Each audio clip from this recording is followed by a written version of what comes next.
तो पिछले वीडियो में मैंने बताया था बहुत सारे स्टूडेंट्स को जो अभी से शुरू कर रहे हैं कि आप लोगों की क्या अप्रोच रहनी चाहिए, और उस वीडियो में आप लोगों का बहुत अच्छा रिस्पॉन्स है, उसके लिए थैंक यू। पर कुछ चीज़ एड्रेस करनी है कि बहुत सारे स्टूडेंट्स ऐसा कह रहे थे कि भैया एक दिन में 6 लेक्चर्स देखना फिजिबल नहीं है। तो उनको मैं बोलूँगा कि देखो यार, जो देखने वाला है ना वो अभी देख भी रहा है 6 लेक्चर्स और वो रिवाइज भी कर रहा है। और फॉर प्रूफ ये टेलीग्राम के कुछ स्क्रीनशॉट्स आप देख लो, बहुत सारे बच्चे ऐसा फॉलो कर रहे हैं और उनको फ़ायदा भी हो रहा है। और बाकी अगर आपसे 6 फिजिबल नहीं होता है तो आप 5 भी देख सकते हो, थोड़ा सा और 15-20 दिन एक्सटेंड हो जाएगा आपका सिलेबस कंप्लीट होना, पर फिर भी आप कर लोगे तो कोई दिक्कत नहीं है, 5 लेक्चर्स देख के भी कर सकते हो। पर अब जिनसे वो भी नहीं हो रहा है और अगर आप अभी से शुरू कर रहे हो तो फिर आपका तो सिलेक्शन बहुत ही ज़्यादा मुश्किल है। और कुछ और स्टूडेंट्स पूछ रहे थे कि क्या हम वन शॉट देखें फिजिक्स और केमिस्ट्री में, तो आप एक बार मेरी ये वाली वीडियो देखना, मैंने इसमें आप लोग को अच्छे तरीके से समझाया कि क्या कॉन्सिक्वेंसेज होंगे वन शॉट देखने के। और चलो बाकी आज की वीडियो शुरू करते हैं। तो आज की वीडियो में हम बात करने वाले हैं कि कुछ बहुत ही मेजर प्रॉब्लम है जो एक एस्पिरेंट फेस करते हैं अपने नीट के फेज़ में, जो मैंने भी फेस की थी। तो हम वो प्रॉब्लम्स को एड्रेस करेंगे, साथ में हम ये भी देखेंगे कि कैसे उस चीज़ से हम बाहर निकल सकते हैं और उसका बेस्ट पॉसिबल सॉल्यूशन क्या है। और एक और एक्स्ट्रा चीज़ के बारे में बात करेंगे कि एक नीट एस्पिरेंट का डेली शेड्यूल कैसा होना चाहिए जो काफ़ी रियलिस्टिक भी हो, यानी मतलब 16-17 घंटे की पढ़ाई वाला ना भी हो, 10-11 घंटे में कैसे हम चीज़ों को मैनेज कर रहे होंगे, ये चीज़ को भी हम जानेंगे। तो चलिए शुरू करते हैं अपना वीडियो। पहला चीज़ जो सबसे है कि लैक ऑफ कंसिस्टेंसी। तो बहुत सारे स्टूडेंट्स ने मेरे को ये बात बोली कि हम कंसिस्टेंट नहीं रह पाते हैं। तो इसको टैकल करने के बहुत सारे तरीके, एक तो मैं आपको बताता हूँ। पहला है कि आप एक अपना वीकली प्लान बनाओ। आप सबसे पहले एक अपना वीकली प्लान बनाओ और फिर वो वीकली प्लान को आप डे 1 डे 2 करके ऐसे 7 डेज में डिवाइड कर दो। और अपने जो गोल्स रखो ना वो काफ़ी लिमिटेड और काफ़ी स्मॉल गोल्स रखो।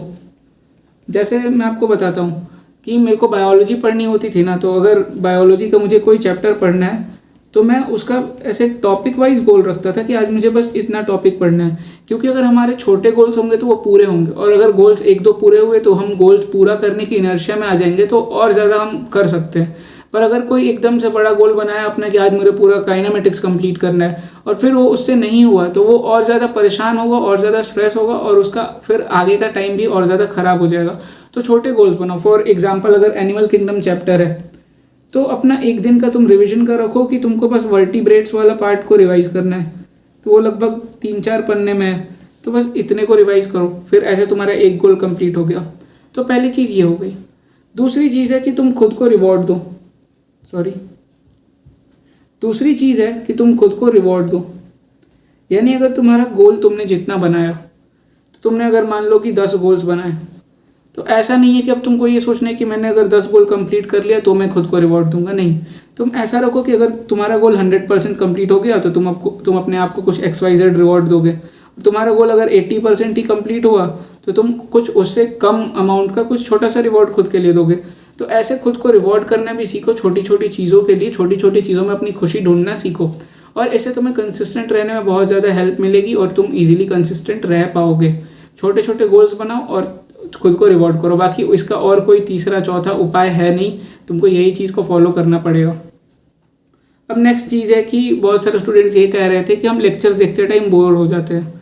तो उसका एक काफ़ी अच्छा सा अल्टरनेटिव सॉल्यूशन मैं लेके आया हूँ। मेरी अप्रोच बाकियों से थोड़ी सी अलग है। मैं ये नहीं बोलूँगा कि जाके बाहर घूमाओ या फिर छत पे से घुमाओ, ये अभी के लिए नहीं करना होता। ये 2 लेक्चर्स के ब्रेक में आप ऐसा कर सकते हो।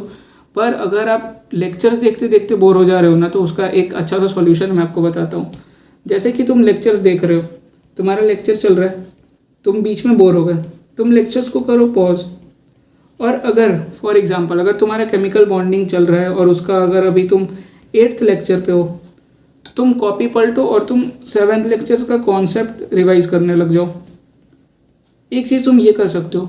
दूसरा कि तुम कोई भी इस चैप्टर का जो पहले टॉपिक हो गया है उसका तुम MCQ सॉल्व कर सकते हो। बस 10 MCQ सॉल्व करके आ जाओ, तो इससे तुमको थोड़ा सा रिफ्रेशमेंट मिलेगा। अब भले ये भी पढ़ाई वाली ही चीज़ है ना, पर तुम कुछ अलग, जैसे लेक्चर देख रहे हो, तुम्हारा इन्वॉल्वमेंट मोनोटोनस हो गया। 2 घंटे का लेक्चर है, तुमने 45 मिनट्स तक देखा, तो एक ही चीज़ कर रहे हो, तुम बस देखे जा रहे हो। तो बीच में थोड़ा सा तुमको कुछ अलग करना चाहिए जिससे तुमको बोरियत फील ना हो। तो ऐसा करना कि तुम उसके एक टॉपिक पहले, 2 टॉपिक पहले जो चीज़ पढ़ाई हुई थी, तुम उसके 10-12 MCQ सॉल्व करके आ जाओ। जैसे मैं अगर लेक्चर्स लेता था तो मॉड्यूल साथ में रखता था, तो मुझे अगर बोरियत होती थी मैं लेक्चर को पॉज करता था, मॉड्यूल के पीछे जो क्वेश्चंस होते थे पहले के टॉपिक के, वो सेम लेक्चर के टॉपिक के नहीं, पहले के टॉपिक के जो क्वेश्चंस होते थे मैं उसमें से 7-8 क्वेश्चन सॉल्व कर लेता था और फिर मैं वापस लेक्चर्स देखने आ जाता था। तो इससे एक थोड़ा सा रिफ्रेशमेंट फील होगा और आप लोग ये चीज़ को ट्राई करके देखना, आप लोग को टाइम भी वेस्ट नहीं होगा और फिर आपको लेक्चर भी बोरिंग नहीं लगेगा। सो ये चीज़ हो गई कि लेक्चर बोरिंग लगता है तो क्या करना चाहिए। अब नेक्स्ट थिंग है अपना कि टाइम मैनेजमेंट कैसे करना चाहिए। तो इसमें तो मैं टाइम वाइज नहीं बता पाऊंगा आप लोगों को कि 2 बजे से 8 बजे तक ये करो, 9 से 10 ये करो, क्योंकि सबके क्लासेस की टाइमिंग अलग अलग है। वैसे मैक्सिमम स्टूडेंट यकीन वाले ही है तो उनकी तो 8 बजे से 3 बजे तक ऐसे वेरिएबल टाइमिंग है क्लासेस की, तो उनको तो ऐसा मैं एकदम टाइम वाइज तो नहीं बता पाऊँगा। पर मैं एक चीज़ बताता हूँ कि 15-16 घंटे एकदम से पढ़ने की कोई ज़रूरत नहीं है। मैं तुम लोग को एक काफ़ी फिजिबल चीज़ बताता हूँ और वैसा ही करो, तुम लोग बेनिफिटेड हो रहे होगे और तुम लोग एक्स्ट्रा स्ट्रेस भी नहीं ले पाओगे। तो सबसे पहला चीज़ है कि तुम्हारी 6 आवर की तो क्लास होगी और 6 आवर की क्लास में बीच में कुछ ब्रेक्स वगैरह भी होंगे, तो 1 आवर और जोड़ लो तो तुम्हारा 7 आवर्स इधर चले जाता है। ठीक है, एक दिन में होते 24 घंटे टोटल, और 24 में से अगर हम 6 to 7 आवर्स की स्लीप निकाल दें और 3 घंटे अपने हम खाने वाने का निकाल दें, खाने नहाने का, तो ये 10 घंटे तो इधर ही चले गए। अब बचे 14 घंटे में से 7 घंटे तुम्हारे क्लासेस में ही चले जाते हैं। अब कोई भी इतना आइडियल स्टूडेंट नहीं होता है कि ये बाकी के 7 घंटे में पूरे टाइम स्टडी कर ले। तो ये 7 घंटे में आप पहले से ही मान के चलो कि आपका 1-2 घंटा वेस्ट होना ही है। चाहे आपको घर में कोई काम आ गया, चाहे आप थोड़ी देर फ़ोन चला लिए, चाहे आप अपने एंटरटेनमेंट का कुछ कर लिए, तो 1-2 घंटा आपका कहीं और वेस्ट नहीं बोलना चाहिए, इसको कहीं और यूटिलाइज होगा रेदर देन स्टडी। आप ये सोच ही नहीं सकते कि आप 16-17 घंटे पढ़ सकते हो। अब ये 1-2 घंटा इधर यूटिलाइज हो गया आपका, बचे आपका 5 आवर। अब ये 5 आवर को प्लान करना सीखो अच्छे तरीके से। तुम्हारी 6 आवर की क्लास हो रही है और 5 आवर की मिनिमम तुम सेल्फ स्टडी करना सीखो। अब वो 5 आवर में तुम अपना 2 आवर्स दो, या तो अगर तुमको होमवर्क मिला है तो अपना होमवर्क को पूरा करो, और होमवर्क नहीं मिला है तो आज के क्लास का जो रिविज़न है वो करो, सेम डे के क्लास का रिविज़न करो। तो ये 2 घंटे इधर चले गए। बचे जो 3 घंटे हैं ना, उसको तुम यूटिलाइज करो। अगर तुम्हारा कोई टेस्ट आ रहा है तो टेस्ट का जो बैक यूनिट है उसको रिवाइज करने में, क्योंकि करंट तो तुम साथ साथ में यहाँ पे रिवीजन कर रहे हो, तो टेस्ट के बैक यूनिट के रिवीजन में बचे अपने 3 आवर को यूटिलाइज करो। और बैक यूनिट का रिवीजन भी कैसे तुमको करना है, तुमको सिर्फ क्लास नोट्स को करना है इतने टाइम में। तो मैं आगे और भी बताऊंगा कि टेस्ट के लिए कैसे करना होता है। तो बची ये जो 3 आवर है इसमें तुमको रिवीजन करना है, और रिवीजन कैसे करना है वो नेक्स्ट पॉइंट में हम कवर कर रहे होंगे। फिर अपना 4th पॉइंट है कि डिस्ट्रैक्शन से कैसे डील करें। सबसे अब देखो अभी के टाइम पे मेजर स्टूडेंट्स की क्या क्या डिस्ट्रैक्शंस हो सकती है। सबसे पहला डिस्ट्रैक्शन तो अभी तुम जिस प्लेटफॉर्म पे हो दैट इज़ यूट्यूब। तो यूट्यूब पे तुम लॉन्ग फॉर्म की वीडियोस भी देखते हो, शॉर्ट्स भी देखते हो। मैं बोलूँगा अगर तुम आज अपना स्क्रीन टाइम चेक करो, अगर तुम्हारे स्क्रीन टाइम में 2 आवर्स के आसपास यूट्यूब को अगर जा रहा है ना, तो अपना यूट्यूब तुम आज ही डिसेबल कर दो। तुमको कोई ज़रूरत नहीं है यूट्यूब की।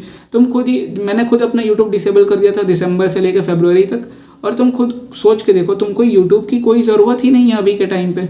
तुमको अगर कुछ लेक्चर्स देखने हैं तो तुम्हारे PW के ऐप पे तुम्हारे लेक्चर्स होंगे, तुम जिस कोचिंग में हो, LN में हो, तो उसके ऐप पे भी बहुत सारे लेक्चर्स हैं। तुमको अगर कुछ एक्स्ट्रा कंटेंट चाहिए तो वो तुमको टेलीग्राम पे मिल जाएंगे। तो तुमको यूट्यूब का कोई बेसिकली कोई यूज़ नहीं है। मैंने खुद दिसंबर टू फरवरी डिसेबल करके रखा था, मुझे कोई यूज़ नहीं आया यूट्यूब का। तो तुम यूट्यूब डिसेबल करके रख सकते हो।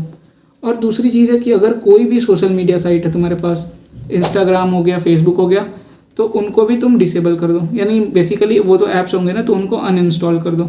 और ये चालाकी मत करना, कुछ बच्चे ऐप को अनइंस्टॉल करके वेब पे लॉगिन करके देख रहे होते हैं, या फिर यूट्यूब को भी वेब पे लॉगिन करके देख रहे हैं। तो ये सब चालाकी मत करना। डिसेबल मतलब तुमको अब नहीं काम है वो चीज़ को कभी खोलना ही नहीं है। तो ये 2 चीज़ करो।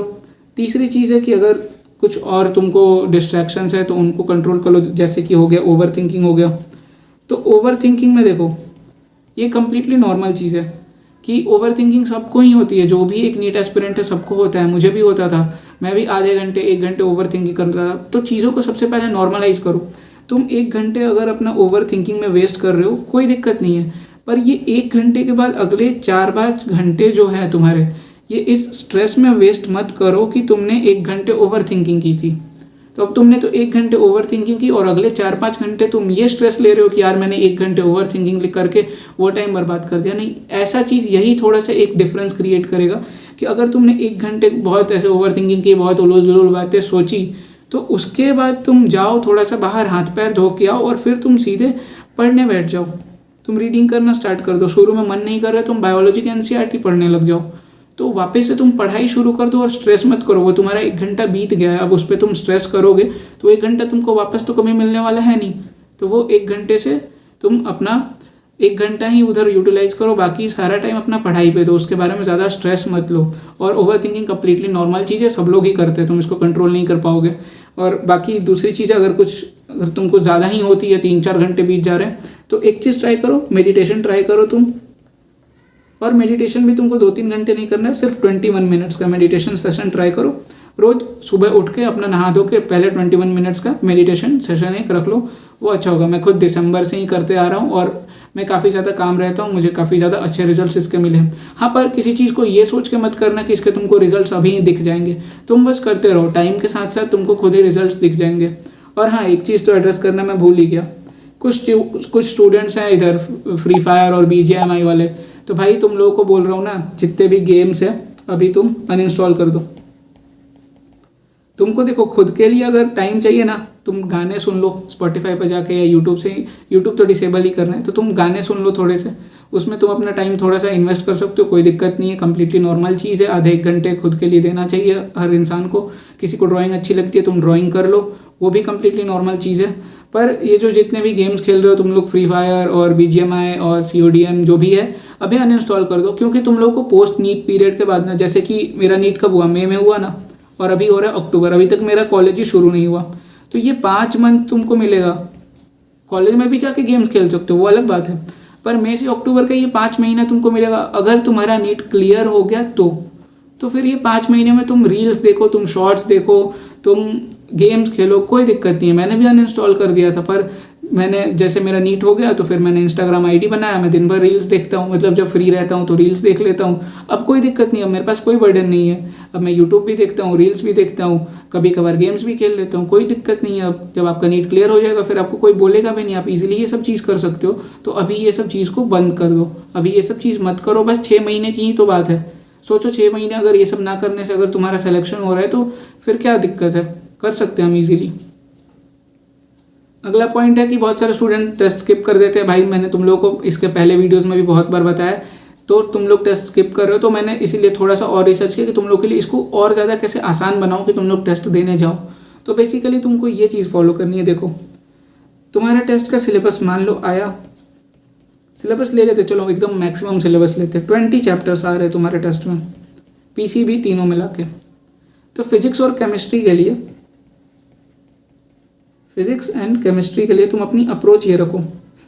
तुम अब टेस्ट का सिलेबस कंप्लीट नहीं होता है, तुम लोग बोलते हो, तो कंप्लीट क्यों नहीं होता है उसका रीज़न भी है कि तुम लोग बहुत सारी मल्टीपल चीज़ें एक टाइम पे करने लग जाते हो, इसलिए कंप्लीट नहीं होता है। 2 ही चैप्टर ढंग से हो पाता है, फिर बाकी नहीं हो पाता है। तो देखो क्या करना है, तुमको चीज़ों को डिवाइड करना है फेजेज़ में, कि तुमको अपने टेस्ट के लिए अगर प्रिपेयर कर लो तो फर्स्ट फेज़ में क्या करोगे, सेकंड फेज़ में क्या करोगे, थर्ड फेज़ में क्या करोगे, ऐसे डिवाइड करना है।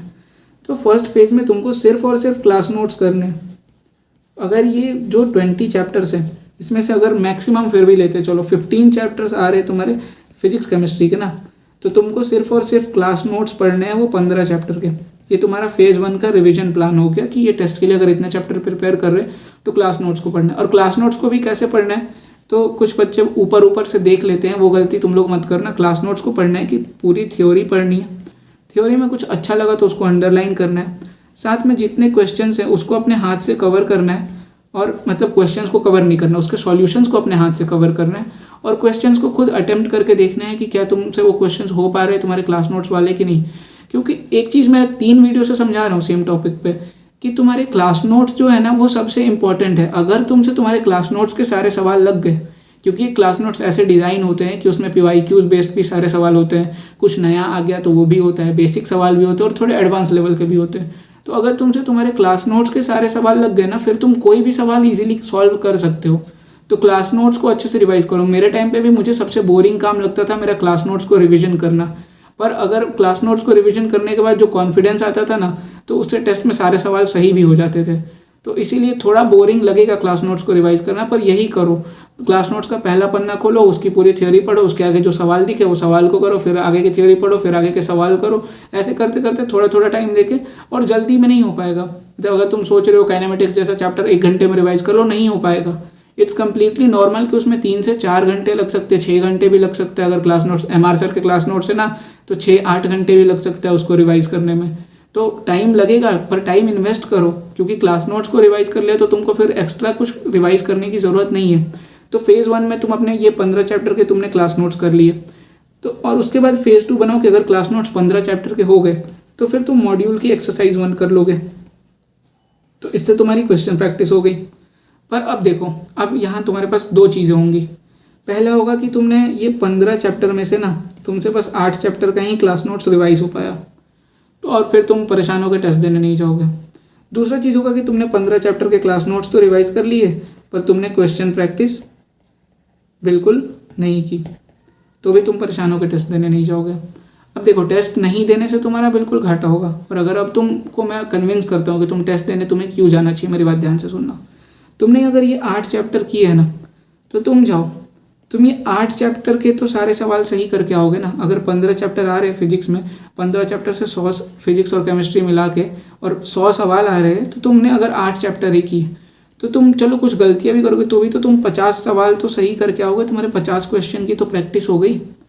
और जो बाकी के 7 चैप्टर बचे, वो भी तो ऐसा नहीं है ना कि तुमने कभी पढ़ा ही नहीं है वो 7 चैप्टर्स को, कभी ना कभी तो पढ़ ही रखा है, तो उसके भी बहुत सारे कॉन्सेप्ट तुम्हारे दिमाग में होंगे। तुम खुद को बहुत वो समझते हो, मतलब बहुत कम कॉन्फिडेंट में रहते हो, तुम लोग को लगता है कि जो रिवाइज़ नहीं किया उसका कुछ नहीं आता है, पर ऐसा नहीं है। जो 7 चैप्टर तुमने रिवाइज़ नहीं किए उसके भी बहुत सारे कॉन्सेप्ट तुम्हारे दिमाग में ऑलरेडी होंगे। अब जैसे कुछ फॉर्मूले होंगे वो ऑलरेडी तुम्हारे दिमाग में होंगे बहुत सारे चैप्टर्स के, तो तुम वहाँ जाओगे, वहाँ क्वेश्चन देखोगे, तुम ट्राई करोगे सॉल्व करने का, तो वो भी हो जाएंगे। अगर वो 7 चैप्टर से 50 सवाल आते हैं ना, तो मैं तुम लोगों को मैं गारंटी देता हूँ अगले टेस्ट में जाना, अगर ऐसी भी कंडीशन है तो भी जाना, और देखना वो 50 में से भी तुम 20 क्वेश्चंस कर रहे होगे, तो तुम लोग अगर 100 में से 70 सवाल सॉल्व कर पा रहे हो तो क्यों नहीं जा सकते टेस्ट देने। रिवीजन सारे चैप्टर्स का नहीं हो पाता है कई बार, पर टेस्ट देने जाना चाहिए। चलो कम चैप्टर्स को ही करके जाएंगे, पर अच्छे तरीके से करके जाएंगे तो हम टेस्ट दे सकते हैं। सिर्फ क्लास नोट्स रिवाइज करने बोल रहा हूँ मैं तुम लोगों को टेस्ट के लिए, कुछ इससे ज़्यादा एक्स्ट्रा तुम लोग को करना भी नहीं है। तो अगला टेस्ट प्लीज़ तुम लोग देने जाना और फिर आके बताना, क्योंकि तुम लोग डर से टेस्ट देने जा नहीं रहे हो, और फिर जब टेस्ट नहीं देते हो तो उस टाइम तक तो ठीक है, पर उसके बाद तुम फिर बाकी टाइम स्ट्रेस में रहते हो कि अरे मैंने ये वाला टेस्ट मिस कर दिया। और जो ऑनलाइन है उनको तो वो ये चीज़ पे टाल देते हैं कि चलो ये टेस्ट मैं कल दे दूंगा, ये टेस्ट मैं परसों दे दूंगा, फिर वो टेस्ट दे नहीं पाते, और जो चैप्टर उनका रिवाइज नहीं हुआ वो वैसे ही बिना रिवाइज ही रह जाता है। तो ऐसी गलतियाँ भी नहीं करनी है। नेक्स्ट है कि रिवीजन कैसे करना है। तो रिवीजन कैसे करना है ये तो ठीक है, ये एक ज़रूरी सवाल है, पर रिवीजन क्या करना है ये भी एक ज़रूरी सवाल है कि रिवीजन में तुम लोग को करना क्या है, पढ़ना क्या है। पहले वो चीज़ को कंसाइज करो कि तुम लोग को क्या रिवाइज करना है, फिर तुम प्लान कर पाओगे कि कैसे रिवाइज करना है। तो रिवीजन करने के लिए सबसे पहली चीज़ है, अगर तुम्हारा फिजिक्स या फिर केमिस्ट्री का कोई भी चैप्टर है, तुमको सबसे पहले फेज में क्लास नोट्स को ही रिवाइज करना है। फिर मैं बोल रहा हूँ ना, तुम्हारे क्लास नोट्स बहुत सफिशिएंट है, तुम सिर्फ क्लास नोट्स और PYQ करके भी नीट क्लियर कर सकते हो। तो तुमको सिर्फ और सिर्फ क्लास नोट्स को रिवाइज करना है फिजिक्स और केमिस्ट्री में। और बायोलॉजी में तुमको सिर्फ और सिर्फ NCERT की रीडिंग करनी है। एक और चीज़ मैं बता रहा हूँ कि एक चीज़ मैं लिख रहा हूँ, इसको ध्यान से सुन लेना तुम लोग।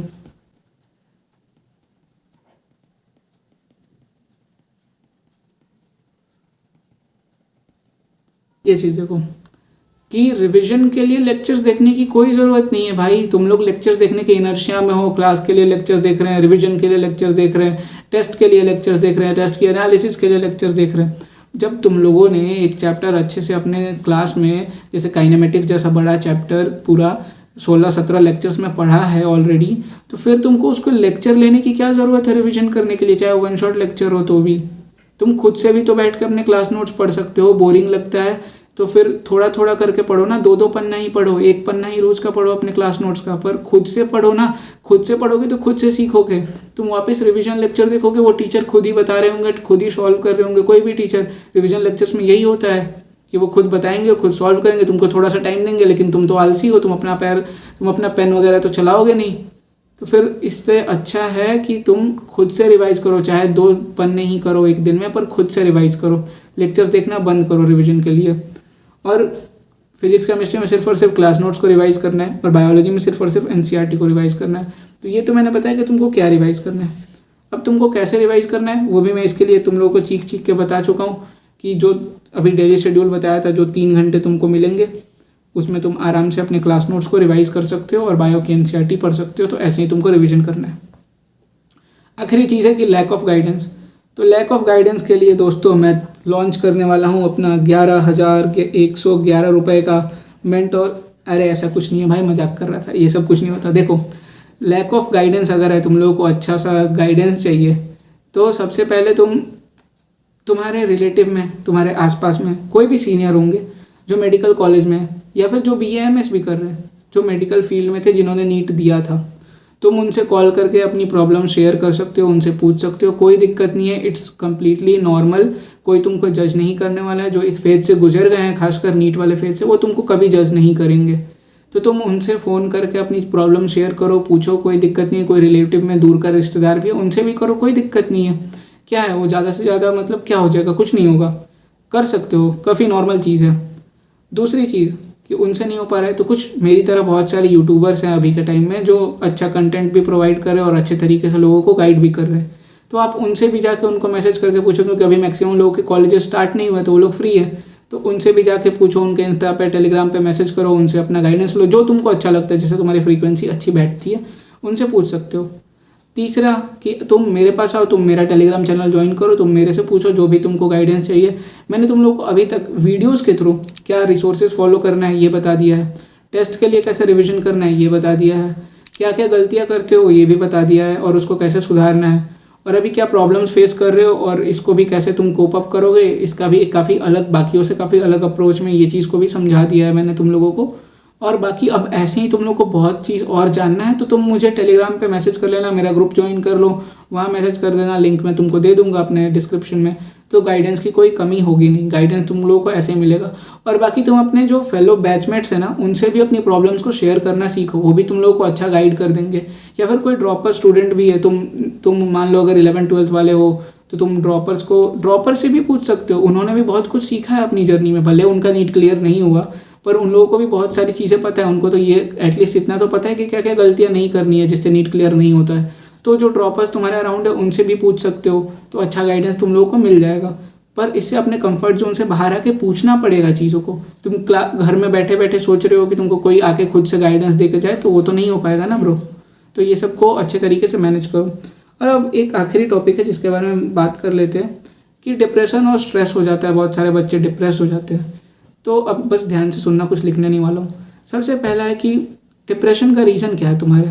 सबसे पहला रीज़न तो है डिप्रेशन का कि तुम खुद से बहुत ज़्यादा एक्सपेक्टेशंस रख लेते हो।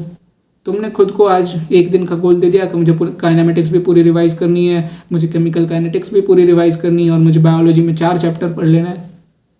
तो ये एक फिजिबल गोल तो है नहीं जो तुम पूरा कर पाओगे। और फिर तुमसे काइनेमेटिक्स में ही देख रहे हो कि 8 घंटे लग गए, 6 घंटे लग गए, तो तुम तभी डिप्रेस हो गए कि अरे यार अभी तो इतना टाइम इसमें ही लग गया, बाकी टाइम में मैं क्या करूँगा, बाकी कैसे होगा। और फिर तुम सोचने लग गए, फिर तुमने सोचा छोड़ो कल कर देंगे, कल पे टाल दिया। तो ये एक कॉज है तुम्हारे डिप्रेशन का। और दूसरा कॉज है कि तुम टेस्ट देने नहीं जा रहे हो, तो इससे भी तुम डिप्रेशन या स्ट्रेस फील कर रहे हो, ये भी मैंने बता दिया।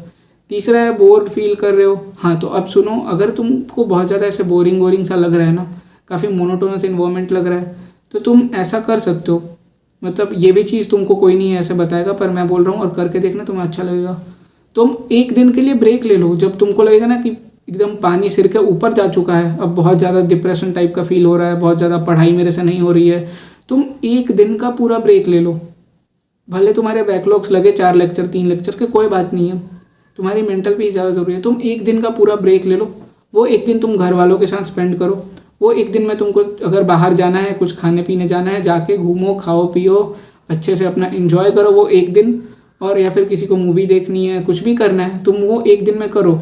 ऐसा एक दिन तुम 2-3 महीने में एक बार खुद के लिए निकाल सकते हो, कोई दिक्कत नहीं है। मैं खुद करता था। मैं जब बहुत ज़्यादा परेशान हो जाता था अपनी चीज़ों से, अपनी पढ़ाई वढ़ाई से, तो मैं एक दिन क्लास नहीं जाता था, मैं छोड़ देता था एक दिन क्लास। उस दिन मैं पहले तो मैं सबसे अच्छे तरीके से सोता था, अपनी नींद पूरी करता था। फिर मैं शाम को जाके बाहर कुछ खा पी लेता था, मतलब जो अच्छा लगता है मेरे को वो जाके मैं अपना खा लेता था। फिर थोड़ा टाइम मैं मंदिर जाता था, मंदिर में स्पेंड करता था। तो ऐसे तुम लोग भी एक दिन का ब्रेक ले सकते हो। अगर तुम लोग बहुत ज़्यादा परेशान हो अपनी लाइफ से, तो ये भी एक नॉर्मल सी बात है। तुम आराम से एक दिन का ब्रेक लो और खुद को वो टाइम दो। और फिर अब इसको लेके भी स्ट्रेस मत होने लगना कि यार मैंने एक दिन का ब्रेक ले लिया, फिर तो ये बहुत गलत बात हो जाएगी। एक दिन का ब्रेक लो और वापस अगले दिन तुम फुल एनर्जी फुल इंटेंसिटी से अपने पढ़ाई करने पे लग जाओ, तो ऐसे तुम बहुत ज़्यादा अच्छे तरीके से चीज़ों को मैनेज कर पाओगे। और बाकी स्ट्रेस सारे रीजंस हैं, तो ये जो प्रॉब्लम्स हैं मेजर, तो इन्हीं वजह से तुम लोग को स्ट्रेस